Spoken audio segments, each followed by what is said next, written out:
जय सिया राम। मैं आचार्य राजेश श्री राम जन्मभूमि अयोध्या से। प्रिय दर्शकों, धन, मान सम्मान, सुख, भाग्य, शिक्षा, संतान, इन सब के साथ सुख जोड़ दीजिए। इनके जो कारक हैं वो देवगुरु बृहस्पति अपनी वर्तमान राशि मेष राशि को 1 मई 2024 को छोड़ देंगे और ये वृषभ राशि पर गोचर करने लगेंगे, जो देवगुरु दैत्य गुरु शुक्राचार्य की राशि है और सुख समृद्धि की राशि है। तो देवगुरु बृहस्पति का सुख समृद्धि की राशि पर गोचर करना कितना शुभ परिणाम लेकर के आया है मीन राशि के जातकों के लिए, इसकी चर्चा हम इस वीडियो में करेंगे। मीन राशि के जातकों के लिए प्रारंभ में बता दें कि इस वीडियो को आप लग्न और राशि दोनों आधार पर देखिएगा। प्राय आप देखते हैं, हम अपने वीडियो में निवेदन करते हैं कि चाहे वो मासिक राशिफल हो या अन्य ग्रहों का गोचर हो, तो हम कहते हैं कि इसको चंद्र राशि के आधार पर देखिएगा या फिर अपने प्रचलित नाम के आधार पर देखिएगा।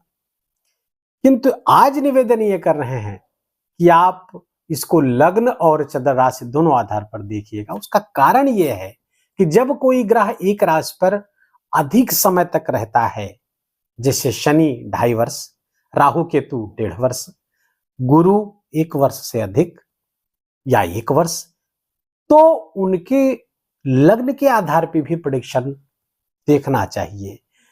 उस आधार लग्न पर गोचर और चंद्र राशि पर गोचर, इस आधार पर देख करके एक एवरेज निकालना चाहिए, माध्य निकालना चाहिए। दोनों में अच्छा तो बहुत अच्छा परिणाम, दोनों में बुरा तो बुरा परिणाम, और एक में अच्छा एक में बुरा, अर्थात 60% अच्छा और 30 to 40% बुरा परिणाम प्राप्त होगा। इस तरह से इसको आप देखिएगा। तो मीन लग्न और राशि के जातकों के लिए देवगुरु बृहस्पति लग्नेश हैं और राजेश हैं, दशमेश हैं, और आपके पराक्रम स्थान पर गोचर कर रहे हैं। पराशर ऋषि कहते हैं, लग्नेशे सहजे जाता सिंह तुल्य पराक्रमी। लग्नेश सहज बनो तृतीय भाव, सहज भाव में जब जाता है लग्नेश, तो ऐसा व्यक्ति सिंह के समान पराक्रमी हो जाता है। तो पराक्रम पुरुषार्थ तो आपका बढ़ेगा, लेकिन चूंकि दशम के कारक हैं और यहां से छठे बैठेंगे, फलतः कार्य क्षेत्र में कुछ समस्याएं भी लेकर के आएंगे, जिसका कारण क्या होगा? आपका अत्यधिक पराक्रम, अत्यधिक पुरुषार्थ, ये कार्य क्षेत्र में समस्या पैदा कर देगा और पद हानि करा सकता है, डिमोशन करवा सकता है, सस्पेंशन करा सकता है। इसलिए अपने नॉलेज को सही दिशा में, सही मात्रा में ही एग्जीक्यूट करना है। बहुत ही दिखावे में आकर के ऐसे पराक्रमी, ऐसे तलवार न भाजने लगे अपने अधिकारियों के साथ, जिसके कारण से आपको उनके कोप का भाजन बनना पड़े। इसलिए मीन राशि के जातकों को ये सलाह प्रारंभ में ही दे रहा हूं कि अपने कार्य क्षेत्र में तलवार भाजने से और मौखिक पराक्रम दिखाने से बचिएगा। बाकी लग्नेश का वहां पर पराक्रम स्थान पर बैठना आपके भाग्य में वृद्धि करेगा, आपके एफर्ट में वृद्धि करेगा, भाई बहनों से सुख सहयोग आपको दिलाएंगे, आपके भाग्य से बहुत सारे कार्य बनते हुए चले जाएंगे। देखिए, मीन राशि के जातकों के लिए 7.5 भी चल रही है। इस 7.5 के दौरान देवगुरु का आपके तृतीय स्थान पर गोचर करना कई मामलों में बहुत शुभ लेकर, इसके पहले जब धन स्थान पर गोचर कर रहे थे तो धन स्थान से बैठ करके वहां भी अच्छा ही गोचर था, लेकिन अब थोड़ा सा और अधिक गोचर हो जाएगा, क्योंकि इसमें भाग्य भाव और आपका सप्तम भाव भी इन्वॉल्व हो जाएगा। इनके इन्वॉल्वमेंट बढ़ने से ये गोचर अत्यधिक आपके लिए परिणामदायक हो जाएगा और एकादश भी इन्वॉल्व होगा इसमें। अब देवगुरु बृहस्पति को इसलिए मैं कहता हूं, बहुत समग्रता से हमारे जीवन को प्रभावित करते हैं। अब देखिए, कुंडली में 12 भाव होते हैं, इस समय 6 भाव को प्रभाव में लिए रहते हैं किसी भी समय। जैसे एक भाव पे तो गोचर कर ही रहे हैं, एक ये हो गया। 2 भावों के स्वामी होते हैं, धनु राशि और मीन राशि के स्वामी होते हैं, तो आपके दशमेश और लग्नेश स्वामी है, तो 3 भाव को ले लिए प्रभाव में और 3 इनकी दृष्टियां होती हैं, 7वीं, 5वीं और 9वीं। तो ये 3 दृष्टियां तो कुल मिलाकर 50% को अपने प्रभाव में। सबसे ज्यादा डिपार्टमेंट, सबसे ज्यादा विभाग अगर किसी को प्राप्त हुआ है तो देवगुरु बृहस्पति को शिक्षा, संतान, ज्ञान, गृहस्थ, व्यापार व्यवसाय की सफलता, जीवन के अंतिम सफलता, मोक्ष आदि के भी कारक, सबका स्वामित्व देवगुरु बृहस्पति को प्राप्त है। तो इनका परिणाम फिलहाल मीन राशि के जातकों के लिए एक लाइन में कहें तो बहुत श्रेष्ठ परिणाम लेकर के आया है। यहाँ पे व्यक्तित्व को थोड़ा सा आप अपने ट्रस्ट बिल्डिंग की तरफ आपको ध्यान देना चाहिए। आपका व्यक्तित्व पिछले दिनों उतना ज्यादा ट्रस्ट के दृष्टिकोण से, चाहे पारिवारिक हो, सामाजिक हो, उतना बढ़िया नहीं रहा है। मीन राशि के जातकों को अविश्वास पैदा हुआ है लोगों में। आपके प्रति पहले जो विश्वास था वो विश्वास थोड़ा डगमगाया है। आपके दोस्तों का, आपके माता पिता का, आपके मित्रों का, आपके स्वजनों का, आपके जीवन साथी का, वो डगमगाया है। लेकिन अब वो विश्वास बढ़ेगा, पुनः वो ऐसा ही विश्वास वो करेंगे। आपकी योग्यता, क्षमता फिर एक बार स्थापित होगी और सब फिर एक बार आपकी जय जय बोलेंगे। समाज में मान सम्मान पुनः स्थापित होगा आपका इस गोचर के दौरान। मीन राशि के जातकों का पिछले समय, जो पिछले वर्ष आपने खोया था, पुनः प्राप्त करने का एक योग चलेगा, बहुत जबरदस्त योग चलेगा। अब गुरु यहां से, इनकी गुरु की 5वीं दृष्टि आपके 7वें स्थान पर पड़ेगी, आपके गृहस्थ स्थान पर पड़ेगी। फलता व्यापार में वृद्धि करा देंगे। व्यापार व्यवसाय में नया व्यापार व्यवसाय आपको करवा सकते हैं, भारी मात्रा में लाभ करवा सकते हैं आपको व्यापार व्यवसाय। जीवन साथी आपके लिए बहुत लाभकारी हो जाएगा। गृहस्थ जीवन में प्रेम बढ़ेगा, प्यार बढ़ेगा, आपसी सौहार्द बढ़ेगा, विश्वास बढ़ेगा, फेथ बढ़ेगा एक दूसरे के प्रति।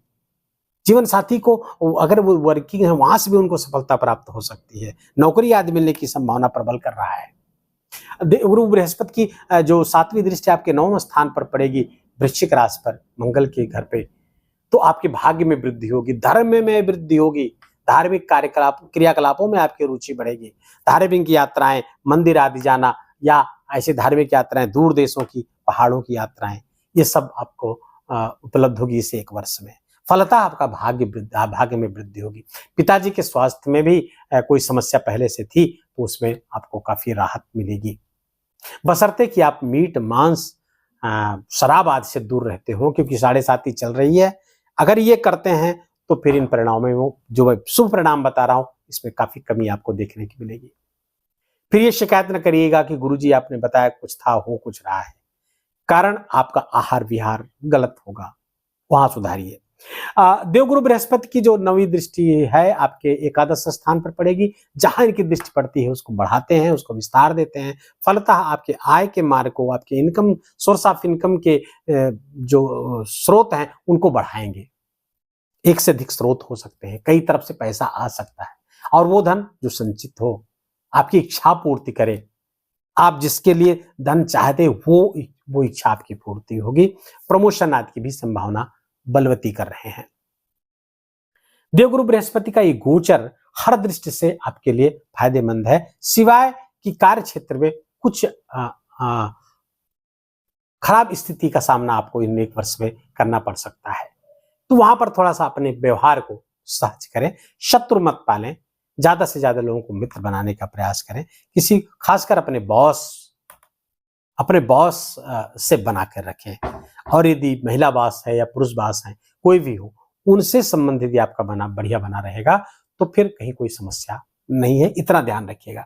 बाकी राजनीतिक महत्वाकांक्षा भी बढ़ा सकता है आपकी, और उसी राजनीतिक महत्वाकांक्षा के कारण आपको कुछ समस्याएं भी झेलनी पड़ सकती हैं। बस बाकी गोचर बहुत अच्छा है। संतान पक्ष से भी अच्छे समाचार, संतान आपके नियंत्रण में रहेगी। संतान से जैसा चाहते हैं वैसा परिणाम भी आता हुआ दिख रहा है, क्योंकि संतान पक्ष से 11वें गोचर होगा देवगुरु का, तो संतान पक्ष से शुभ परिणाम प्राप्त होंगे।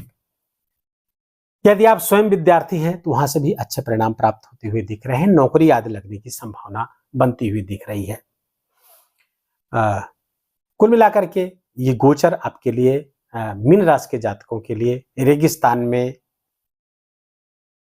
कड़ाके की 12 बजे की धूप में अचानक से बारिश के समान होगी, बहुत राहत देने वाला होगा मीन राशि के जातकों के लिए, क्योंकि मीन राशि के जातकों पर 7.5 चल रही है, जिससे ये शारीरिक, मानसिक, आर्थिक, इन तीनों दृष्टियों से बहुत परेशान है।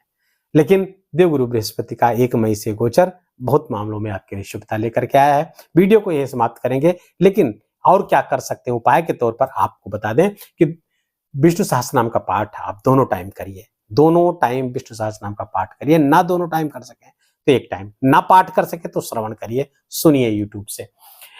दूसरे, नहाने के पानी में थोड़ा सा हल्दी मिला करके नहाइए रोज। और तीसरा, औदुंबर अर्थात गूलर की जड़ ला करके सफेद कपड़े में बांधकर शुक्रवार को अपने पास रखें और अपनी तिजोरी पर 2 जगह रखें, तिजोरी में रखें, अपने पास रखें। इससे भी आपको काफी शुभ परिणाम प्राप्त होंगे। औदुंबर का वृक्ष घर में गमले में लगा करके उसको दूध और पानी से सींचेंगे, उससे भी बहुत शुभता, बहुत श्रेष्ठ परिणाम प्राप्त होंगे। वीडियो को यह समाप्त करेंगे। वीडियो यदि आपके काम का लगाओ, लाभकारी हो, मेरा बोलना आपका सुनना दोनों सार्थक हुआ हो, तो कृपा पूर्वक इस वीडियो को लाइक करिएगा। कमेंट में जय सिया राम लिखना बिल्कुल मत भूलिएगा। अपनों के साथ शेयर करिए। चैनल पर नए हैं तो आपका स्वागत है, इसको सब्सक्राइब कर लीजिए। अपना ख्याल रखिए, अपनों का ख्याल रखिए। माता पिता की खूब खूब सेवा करके उनका आशीर्वाद लीजिए। जय जय सिया राम।